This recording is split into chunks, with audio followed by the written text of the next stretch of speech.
ആദ്യം ജ്യോതികുട്ടൻ നമ്മുടെ പ്രേക്ഷകർക്ക് വേണ്ടി ഏത് പാട്ടാണ് ആലപിക്കുന്നത്? 6ാം ക്ലാസ്സിലും 7ാം ക്ലാസ്സിലും പഠിക്കുമ്പോൾ നീലവാനച്ചോരയിൽ നമ്മളൊരു ഗാനം.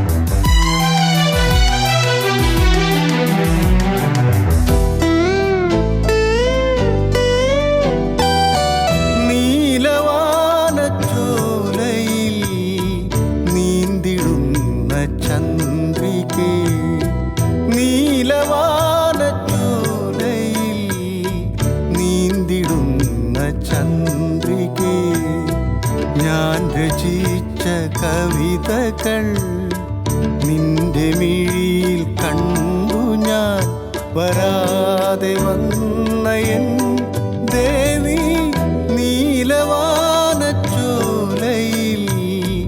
നീന്തിടുന്ന ചന്ദ്രികേ.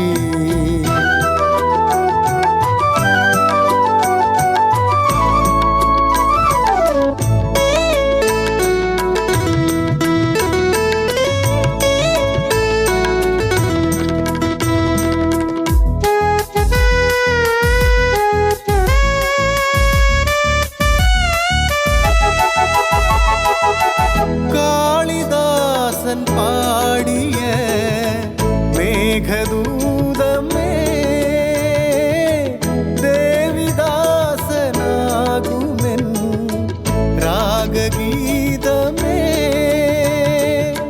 ചൊടികളിൽ തേൻ കണം ഏന്തിടും പെൺകിളി ചൊടികളിൽ തേൻ കണം ഏന്തിടും പെൺകിളി നീയില്ലെങ്കിൽ ഞാനേകനായി എന്തേ ഈ മൗനം മാത്രം നീലവാനച്ചോലയിൽ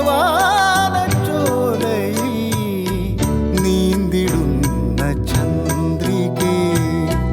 ഞാൻ രചിച്ച കവിതകൾ നിന്റെ മിഴിയിൽ കണ്ടു ഞാൻ വരാതെ വന്ന എൻ ദേവി.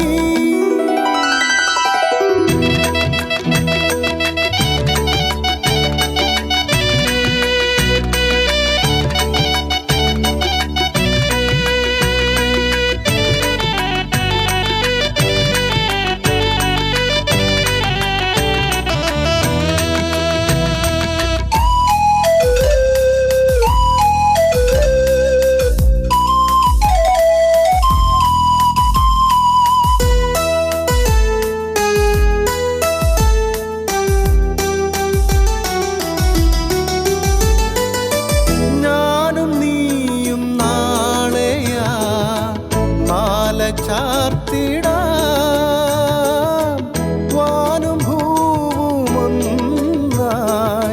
വാഴ്ത്തി നിന്നിടാം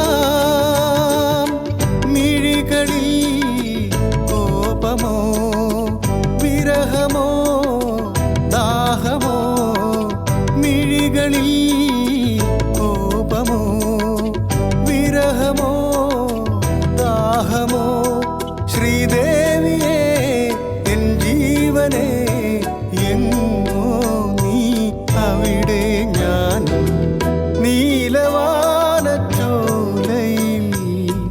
നീന്തിടുന്ന ചന്ദ്രികേ. ഞാൻ രചിച്ച കവിതകൾ നിന്റെ മിഴിയിൽ കണ്ടു ഞാൻ വരാതെ വന്ന എൻ ദേവി നീലവാനച്ചോലയിൽ നീന്തിടുന്ന ചന്ദ്രികേ.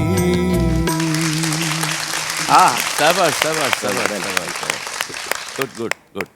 ജ്യോതികുട്ടൻ എന്തോ ജ്യോതികുട്ടൻ അസാധ്യമായിട്ട് പാടിയിട്ട്, സാധ്യമായിട്ടെന്ന് പറഞ്ഞാൽ മനോഹരമായിട്ട് പാടിയിട്ട്. Thank you sir. എത്ര നാളായി ഈ പാട്ട് തുടങ്ങിയിട്ട്? ഇപ്പം എനിക്ക് 50 വയസ്സായി. 18 വയസ്സ് മുതൽ പ്രൊഫഷണലായിട്ടുണ്ടായിരുന്നു. ഗാനമേളയ്ക്കൊക്കെ പോകും? ഗാനമേളയ്ക്ക് 18 വയസ്സ് മുതൽ. ബ്ലൂ ഡയമണ്ട്സ് ഓർക്കസ്ട്ര എന്ന് പറഞ്ഞ ഒരു ആലപ്പുഴ ബ്ലൂ ഡയമണ്ട്സ്. ആലപ്പുഴ. ആ അതിൽ പാടാറുണ്ട്. അതിലായിരുന്നു തുടക്കം. ജ്യോതികുട്ടൻ മനോഹരമായിട്ട് പാടി. Thank you. അല്ല എനിക്ക് അണ്ണാച്ചി എനിക്ക് ചിലതൊക്കെ പറയണമെന്നുണ്ടായിരുന്നു, പക്ഷെ പോലീസിലാന്ന് അറിഞ്ഞോണ്ട് വേണ്ടാന്ന് വെച്ചു. ഇല്ല, ഇല്ല. അല്ല ഞാൻ ചുമ്മാ പറഞ്ഞത് മനോഹരമായിട്ട് അല്ല ഇടയ്ക്കൊരു ഇത് പാടിയല്ലോ, ഒരു ഡീവിയേഷൻ. അത് അതിനകത്തുള്ളതാണോ അതോ കൈ നിട്ടതാണോ ലാസ്റ്റില്? അത് കൈ നിട്ടതാ ആണോ? ആ അല്ല ഉള്ളതാണ്, പക്ഷെ ഇട്ടപ്പോ അത് എന്റേതായ രീതിയായി പോയി. അത് ശരിയാ. പക്ഷെ അത് കുഴപ്പമില്ല ജ്യോതി. പക്ഷെ വേറൊരു കാര്യമുണ്ടല്ലോ, അതിന്റെ 3 ഇരട്ടിയായിരുന്നു മറ്റേ ഞാനും നീ. ആ പോർഷൻസ് ഒക്കെ സൂപ്പർ.